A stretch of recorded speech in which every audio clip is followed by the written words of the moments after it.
सुस्वागतम दोस्तों, फिर एक बार आप सभी का स्वागत है मेरी हिंदी पाठशाला इस यूट्यूब चैनल में। आज हम कक्षा 9वीं की लोकवाणी इस पाठ्य पुस्तक से पद्य रचना है 5वीं, किताबें कुछ कहना चाहती है, ये पढ़ने वाले हैं। इसके रचयिता है सफदर हाशमी और इस रचना की जो विधा है वो है नई कविता।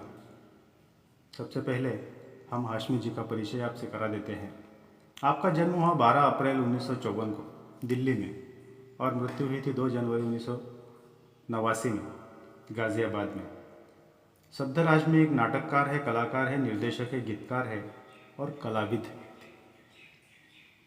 आपकी प्रमुख कृतियाँ हैं किताबें मच्छर पहलवान, पिल्ला, राजू और काजू आदि आपकी प्रसिद्ध रचनाएं हैं।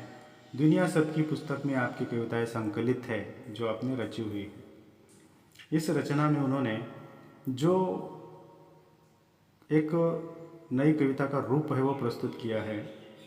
आपने किताबों के माध्यम से, मतलब इस कविता के माध्यम से ये बताने की कोशिश की है कि जो मन की बातें होती है वो मन की बातें एक मानवीकरण के रूप में किस प्रकार से प्रस्तुत की जाए।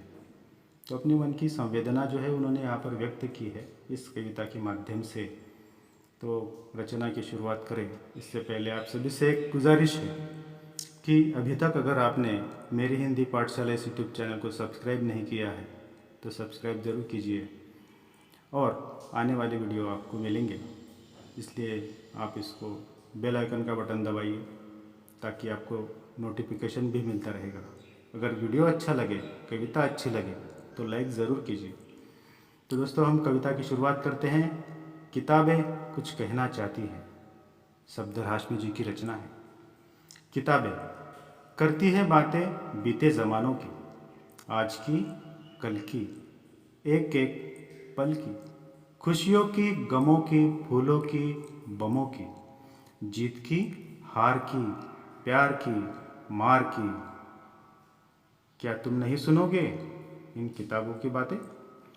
कवि यहाँ पर कहना चाहते हैं कि किताबें हमें बहुत सारी बातें बताती हैं। किताबों में बहुत ज्ञान होता है। अगर आप कोई किताब पढ़ते हैं तो आप सिर्फ किताब नहीं पढ़ते, उस किताब में जो लिखा है आप उस व्यक्ति से, उस महान व्यक्ति से उसके सम्मुख बात करते हैं।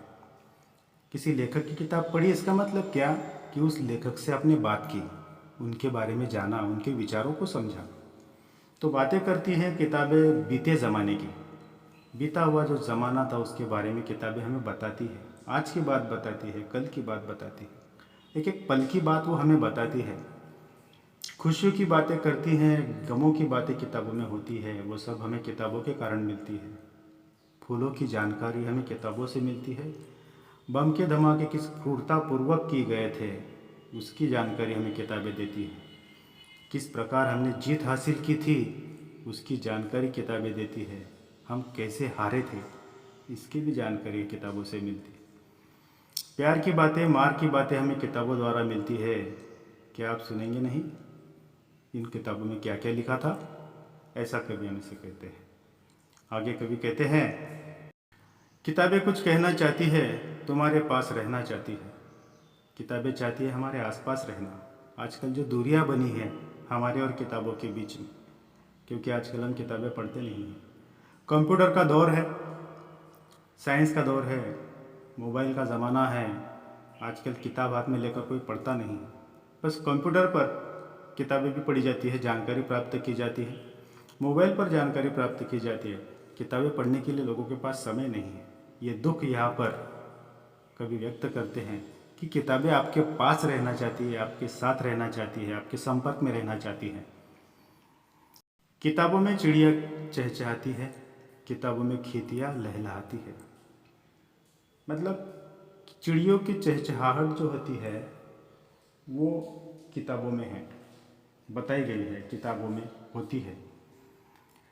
किताबों में खेतियाँ लहलहाती है, खेतों में जो हरियाली होती है हरियाली के दृश्यों का वर्णन है, चिड़ियों का वर्णन उन किताबों में किया हुआ है। किताबों में झरने गुनगुनाते हैं, परियों के किस्से सुनाते हैं। ये जो किताबें हैं उनमें झरने जो बहते हैं, उन बहते हुए झरने और परियों की सुंदर सुंदर कहानियाँ लिखी हुई होती है, उन कहानियों को हमें पढ़ना चाहिए। किताबों में रॉकेट का राज है, किताबों में साइंस की आवाज़ है। जो रॉकेट हमने बनाया, उस रॉकेट का राज, किस प्रकार से रॉकेट बनाया गया, किस प्रकार से साइंस आगे बढ़ रहा है, उसका ज्ञान हमें किताबों द्वारा ही मिलता है। ये सब किताबों में होता है। किताबों का संसार कितना बड़ा संसार है। आगे कभी कहते हैं कि जो संसार है वो कितना बड़ा है। बड़ा है मतलब उसकी कोई सीमा नहीं, इतना बड़ा है। इतना बड़ा किताबों का ये संसार है। किताबों में ज्ञान की भरमार, इतना ज्ञान किताबों में है कि आप वो ज्ञान लेते लेते थक जाएंगे, लेकिन किताबें ज्ञान देते देते नहीं थकेंगे। क्या तुम इस संसार में नहीं जाना चाहोगे? किताबों का जो ज्ञान का संसार है, क्या इस संसार में आप जाना नहीं चाहेंगे कि जहाँ पर किताबों में जो ज्ञान की अधिकता है, वो अधिक ज्ञान आपको प्राप्त नहीं करना है? क्या आप इस संसार में नहीं जाना चाहोगे? सब प्रश्न कवि पूछते हैं। किताबें कुछ कहना चाहती है, तुम्हारे पास रहना चाहती है। किताबें हमसे कहती है कि आओ मेरे पास ज्ञान है, मुझसे ज्ञान प्राप्त करो। ऐसी कुछ बातें यहाँ पर इस किताब द्वारा इसका मानवीकरण करके सफदर हाशमी जी हमें बताना चाहते हैं कि जो बीता हुआ ज़माना था, जो आजकल का दौर है, उसकी बात किताबों में होती है। एक एक पल की बात होती है, चाहे खुशी हो, गम हो, फूल हो, बम हो, उन सभी की बातें हमें किताबें बताती है। किस प्रकार से क्रूरतापूर्ण व्यवहार से बम बरसाए गए, उसकी बात बताती है। कहाँ हमने जय प्राप्त की है, वो हमें किताबों द्वारा समझते हैं। कहाँ हम हारे थे, वो बात किताबें हमें बताती हैं। तो ऐसी कुछ बातें जो है किताबें हमें बताना चाहती है और हमारे आसपास रहना चाहती हैं। ये सभी बातें जिसमें चिड़ियों की गुंजर है, उसके बाद जो लहराती फसल है उनका दृश्य है, बहते हुए झरने और परियों की कहानियाँ उन किताबों में हैं। रॉकेट किस प्रकार बने, किस प्रकार साइंस के सिद्धांत संकलित हुए, उसकी जानकारी, और ऐसी बहुत सारी जानकारी जिसकी कोई सीमा नहीं। तो बहुत सारी जानकारी, बहुत सारा ज्ञान जो है इन किताबों में है। और वो किताबें हमसे कहती हैं कि अगर ये ज्ञान आपको प्राप्त करना है तो हमारे साथ रहो, हमें किताबों के साथ रहना चाहिए। क्या तुम्हें ये ज्ञान नहीं प्राप्त करना है? अगर प्राप्त करना है तो हमारा साथ लो, हमें साथ रखो। तो इस ज्ञान के संसार में अगर जाना चाहते हो तो किताबों को अपने पास रखो, ऐसा किताबें कहती है। तो मुझे लगता है कि ये छोटी सी जो रचना है, किताबें कुछ कहना चाहती हैं, आपकी समझ में आई होगी। धन्यवाद।